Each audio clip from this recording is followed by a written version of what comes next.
Welcome back to the rough example Datsun 510 project. So this weekend I've been working super hard to get this car dialed in and looking good. Um, I had the day off yesterday for the 4th of July, so I got out here and worked on it a lot.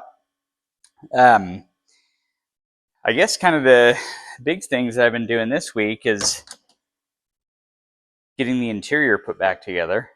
Um, so I've been test fitting the carpet.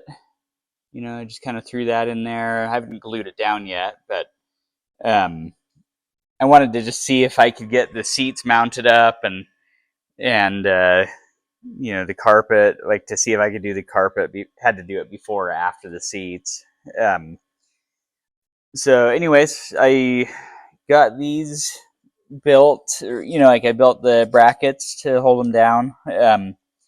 So this part here is the factory Datsun bracket, and then I had to um, just build these plates that go across. Like I just built them out of some flat metal plate, and basically I had to do that because on this particular seat it's too narrow. It's just I'd say like 2 inches too narrow to bolt straight onto the Datsun mounts. So I just kind of ran those stretchers across and was able to bolt them down that way.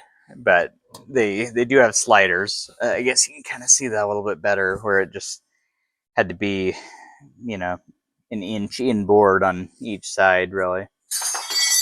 Um, and then I'm working on a surround for this that's going to go into a shift boot. Um, I designed it in Adobe Illustrator and had my brother cut it out on his plasma cutter.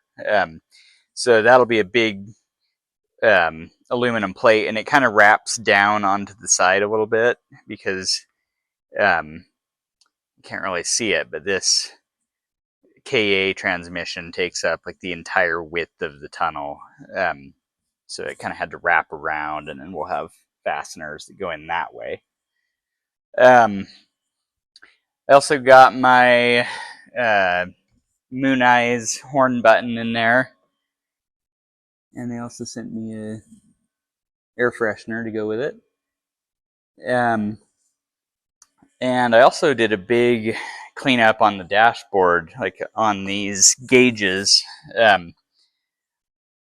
I'll send you the pictures of it, but they were really nasty. So I disassembled those, took the lenses out, and blew like an entire box of Q-tips cleaning it up. But yeah, working on those. These grills right here, I mean, they're still not perfect, but they were basically green because they had oxidized so much.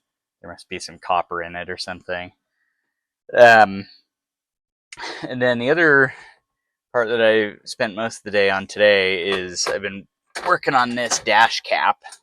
So these are normally wrapped in vinyl. My factory one was completely cracked, like just all the way down. It was sun baked and cracked, and so you can kind of see in some of these areas where I've patched it up using this fibrol filler. It's basically like a liquid fiberglass kind of stuff. Kind of like Bondo, but it has the fiber in there that makes it a little stronger. Um, so I recoated this, and then I am gonna put vinyl over the top so that the texture matches this and everything. Um, but I've just got this in there for test fit right now. Um, I was going to do that today, but then I decided that I wanted to order some foam and wrap a layer of foam on this, just so that if any of these cracks kind of resurface, or any imperfections that I left, I'm hoping that that foam will kind of soak that up a little bit and hide that. So I just ordered 1/8 inch. They sell like a peel and stick foam, so I'm just going to stick that on there and then wrap the whole thing with a piece of vinyl. Yeah, that was a lot of work. I sanded on that thing for several hours this morning and kind of tired of working on that. But um, I got the back seat in there. You can see that. It's a original upholstery. So I was just kind of cleaning that up and trying to get that looking good without scrubbing on it too hard and having it just crumble. And oh, I finally got a door latch for this too. The latch that was on here had somehow gone missing. I also need to redo the sill plates that go here. You can see there's the holes for them. I have mine, but they are pretty bad, so we'll see if they're going to work. Here's the originals right here. So they've got just dents and stuff all over, and some people are really good at it and can bring them back, but I don't know. We'll see how they turn out. Another thing I've been working on is getting my window fixed that I broke. So luckily I was able to find a new window glass on eBay. So here's the new one, and it just needs to go into this frame. And tough part is I don't have the right hardware, so I gotta order some of those from McMaster Car or something. But one thing I do have to do is, I don't know if you spend more money and get a different brand of seals, maybe some of these have it built in. But on mine, I had to cut out a space for this hinge. So you can see that there's 3 screw holes right there. So this hinge mounts inside like that. So this seal, I had to kind of customize it a little bit. If you pull it out, see, I might have to just do it from the end.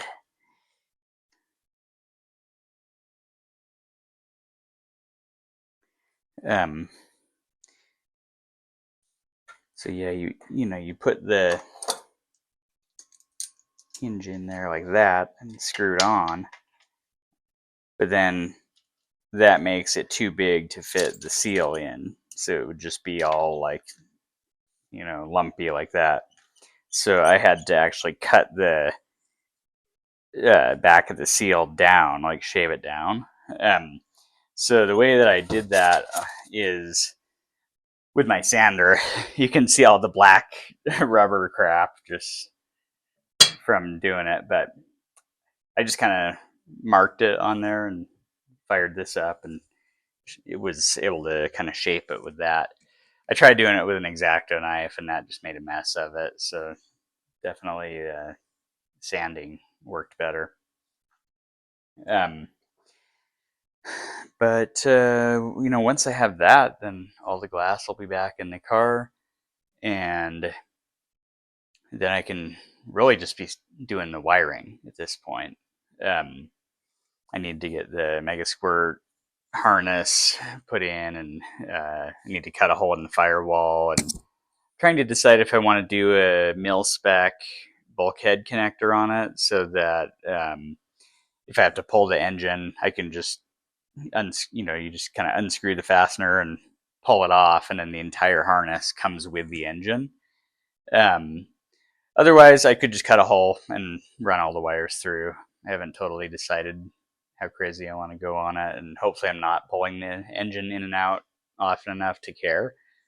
But I've always just liked how the Honda guys do that with like the Rye wire harnesses, and how Ryan does all his stuff. So anyway, I'm not totally sure where we'll land, but that is kind of the game plan for next week. I'm seeing my pile of parts get a lot smaller. It's nice having it go onto the car, but yeah, I guess I just need to get this trim piece here installed on the door. Um, I've got a new seal that I need to install in here. I guess you just undo these staples, and I don't know if I have a stapler that's strong enough to go through here again, so maybe I'll have to glue it on, and maybe I'll use like pop rivets or something. But yeah, I just need to get that done, and we'll be on our way. So I think that's all the updates I have this week. I appreciate you guys watching and hope you're enjoying it. Have a good weekend.